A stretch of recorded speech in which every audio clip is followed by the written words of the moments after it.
अस्सलाम वालेकुम। आज का हमारा टॉपिक है purchases discount and sales discount. Purchases कहते हैं खरीदारी को, कोई चीज़ आपने खरीदी है वो आपकी परचेजेस कहलाएंगी। डिस्काउंट कंसेशन, रियायत, कीमत में कमी को डिस्काउंट कहा जाता है।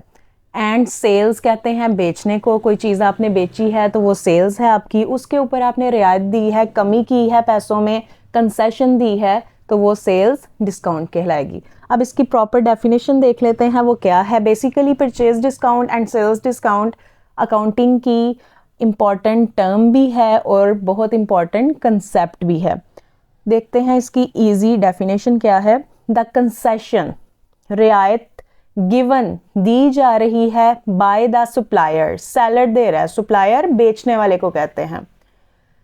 किसको? सुप्लायर जो है वो रियायत दे रहा है टू द बायर, खरीदार को।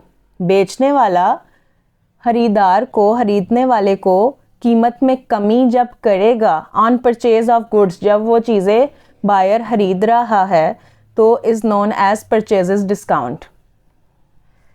अब हम इसको दोबारा देख लेते हैं। सेलर की तरफ से, बेचने वाले की तरफ से खरीदार को पैसों में कमी क्या कहलाती है? परचेज डिस्काउंट कहलाती है। The concession given by the supplier to the buyer on purchase of goods is known as purchases discount। इसके बरक्स जब सेलर जो है वो कंसेशन दे रहा है तो वो सेलर के लिए कौन सा डिस्काउंट होगा? Sales discount. खरीदार के लिए, बायर के लिए वो तो परचेज डिस्काउंट है, खरीदारी पे उसको कंसेशन मिल रही है, परचेज के ऊपर कंसेशन मिल रही है, डिस्काउंट उसे मिल रही है किसके ऊपर?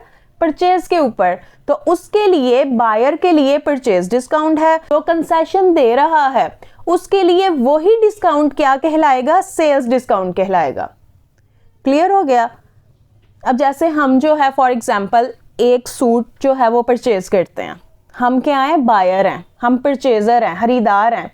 हमें उसने कहा कि ये सूट जो है आपको 1200 का मिलेगा, लेकिन उसने हमें कंसेशन दी और हमने सूट कितने का खरीदा? 1000 का, 1000 का हमने सूट खरीद लिया। कहा उसने 1200 का था, 1200 का, हमने खरीदा 1000 में, तो हमें जो 200 कंसेशन मिली है वो हमारी क्या है? परचेज डिस्काउंट है। और जो देने वाला है, सुप्लायर है, दुकानदार है, सेलर है, उसके लिए वही 200 क्या थी? सेल्स डिस्काउंट थी। हमारे लिए 200 परचेज डिस्काउंट कहलाएगा और सेलर के लिए, बेचने वाले के लिए वही 200 जो उसने डिस्काउंट हमें की है, सेल्स डिस्काउंट कहलाएगा।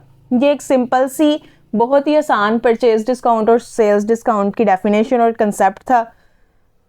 आई होप कि आपको समझ आ गई होगी। Thank you so very much.